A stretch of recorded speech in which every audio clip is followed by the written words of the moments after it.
আপনি যদি অন্য মানুষ কিভাবে সুখী হতে পারে, তারা কিভাবে ভালো থাকতে পারে, এটা নিয়ে চিন্তা করেন, তাহলে আপনার হ্যাপিনেস নিয়ে চিন্তা করবে একজন, তিনি কে?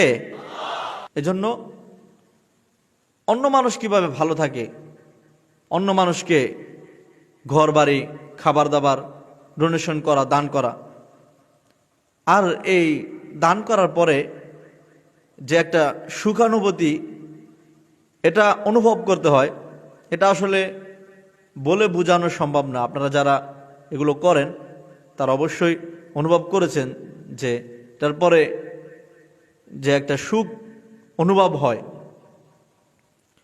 সহিহ মুসলিম শরীফের লম্বা একটা হাদিস, ওই হাদিসের শেষ অংশ হচ্ছে যে আল্লাহ তাআলা ততক্ষণ পর্যন্ত কোনো বান্দার সাহায্যে থাকেন যতক্ষণ পর্যন্ত সে তার ভাইয়ের সাহায্য করে।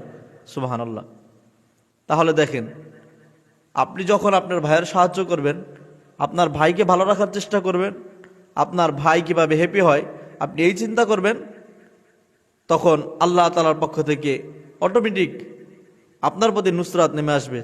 সুবহানাল্লাহ। So try to make other happiness.